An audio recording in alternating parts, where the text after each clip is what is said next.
Welcome to another episode of Theological Sidebars. Hey guys, glad to be with you. You know, it's been a couple weeks actually since I'm able to do one of these. And so here we are. This is one that I've actually been thinking about this article for a little bit of time to be able to speak on it because it was one of those things that was a little shocking to people, I guess. It made its rounds all over the internet and I guess even on some of the late night shows and on Twitter. And it's been in my stack. My digital stack. I've got like 1 million tabs open in my browser, and this is the one that I thought, hey, this would be a lot of fun to do. And so here is the article. I don't know if anybody saw this or read this. This is the article on Rolling Stone that came out. I know there's been many articles that have come out about this guy, a guy named Dusty Devers. He's actually a Southern Baptist pastor in Oklahoma. He was ended up running for state senate and won. And so he's in there and shaking things up. And so this is the title of it, right? This lawmaker wants to jail people for watching porn.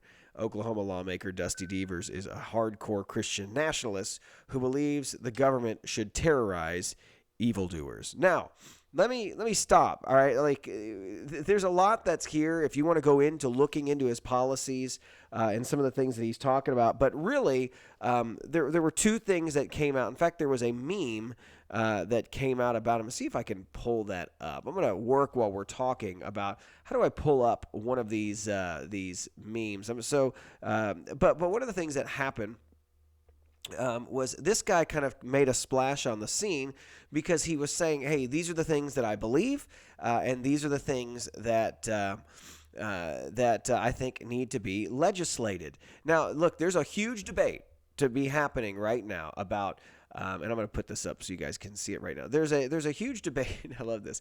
Dusty Devers, obey God and terrorize evildoers. This is not mine. I stole this from Twitter. But I thought it was a fun little meme that they put out there.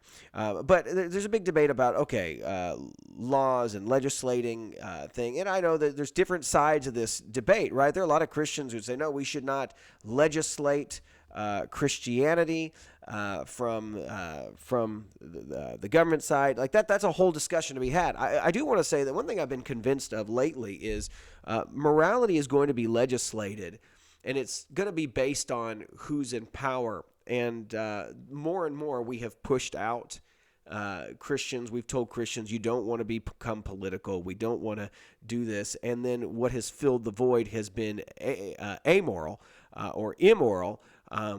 And not just neutral. And so here's the point, though, I want to go with this guy. You can go back and look, because he does have some stuff that he said, okay, here we need to talk about pornography and what it's been doing. And there have been states that are trying to curb a lot of that, of what it's done. If you look at the stats of what pornography does to minds, but also just looking at, from his standpoint, you can go look more into his views on that. I want to go back to that idea, though, about, because how things are summarized. And even in the tagline of this article, right, where it says that he believes that the government should terrorize evildoers.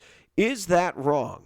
And I'm going to contend that it's a 100% biblical view. So go back to Romans 13 and just look at what Romans 13 says. So Romans 13 verse 1 says, let everyone submit to the governing authorities, since there is no authority except from God, and the authorities that exist are instituted by God. So Romans 13 is teaching us that Christians are to obey the government, that God has set up governments to do his bidding, right? That there is order in our world.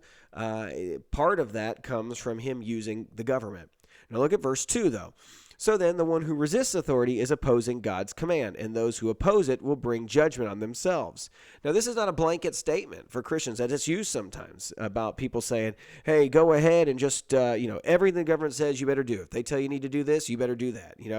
That's not what this is talking about, because in just a few minutes, we'll see that this is not a blanket statement of absolute obedience, because as Dr. Marquez and I have talked on our other podcasts, that God has three spheres, right? We have the government, the family, the church, and all three of the spheres of those are given authority, but there's never this blanket absolute authority. But there is an understanding of children obey your parents.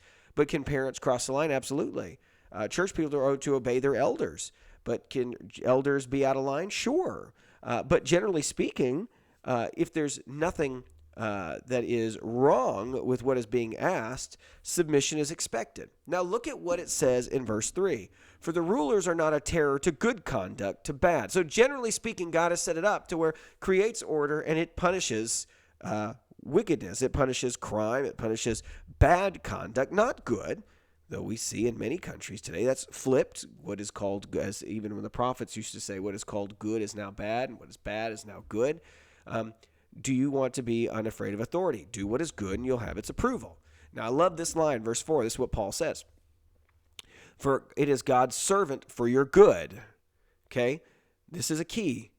Generally speaking, government is a tool. It's a servant of God. It is to do God's bidding on this earth. And so when you understand somebody where he's coming from, right, is he is seeing himself as, I am in the government now, and I want to be a servant for good. I want to be somebody who is a tool for the Lord in how we utilize government, right? It says, but if you do wrong, be afraid, because it's not does not carry the sword for no reason. That's important, meaning that the government carries a sword. What's a sword for? To enforce. It's there to, ultimately, I think it's there. We're talking about capital punishment. For it's God's servant, an avenger that brings wrath on the one who does wrong. Therefore, you must submit not only because of wrath, but also because of your conscience. So think about that, right? That God uses the government not to terrorize the good, but really to bring wrath, to go after the bad, right? Go back to that verse 4. It is God's servant for your good. But if you do wrong, be afraid, because it does not carry the sword for no reason. It is God's servant, an avenger that brings wrath on the one who does wrong. And so some respect, right? That's exactly what it's here. Look at verse 3. They're not a terror to good conduct, but a bad. It's meant to be a terror to bad conduct, that the government should be taking care of business. The government should be, if it's going to truly be God's servant, deal with evil, to push back on evil. And so I think it's quite comical that, people are like, oh, this is terrible, that somebody who had said, that the government is, that somebody within the government saying we need to obey God and punish and terrorize wickedness, or terrorize evildoers. That's just straight out Romans 13. That's what the government is meant to do. So I think it's quite interesting. I mean, it's a great discussion. I'd love to hear what you think about that. I know that right now there's a lot that goes into this. In this discussion happening right now, a lot of people who are definitions matter about what does it mean when people say Christian nationalism, things like that. But I just want to use this as a diving board to the government. We've been talking about this for a while, and as these things pop up, it's important to think these things through. So I think Romans 13 is important to recognize. God's government should be a tool to be a blessing to goodness and a terrorizing of evil doing. It's what it's meant to do, how it's meant to set up. Does it always get it right? No, absolutely not. I mean, look at the Old Testament. And even in, and I would say this, even in times when Israel was occupied or Israel had gone into exile, God is still utilizing these pagan governments to do good. It is a tool of the Lord. I mean, think about this. He uses Assyria to bring to terrorize the northern kingdom for all their wickedness, right? Babylon is a tool to terrorize the southern kingdom, but yet they're also a tool for good, for the blessing of Israel. Israel will find blessing as they are in Babylon, as they plant their gardens, as they build their homes there, that there's order that's there. And yet Nebuchadnezzar gets it wrong sometimes, and God's people push back against that. We see that generally speaking, what governments are set up to do is keep the order to serve God. All right, anyways, that's what I thought it would be a little bit fun just this morning. I've been wanting to get that one out there just to comment on it. It's just taken me forever to do it. But just thought I'd throw that out there, use it as a time to say, okay, should they be terrorizing evildoers? Yes. I don't know why that. I remember. I'll just say this last thing. I remember there's a what is it? It was a TV show that was on NBC a couple years back, and the guy who's there's a time where these guys are running for city council, and the one guy says something like, I'm opposed to crime, and I'm not ashamed to say that.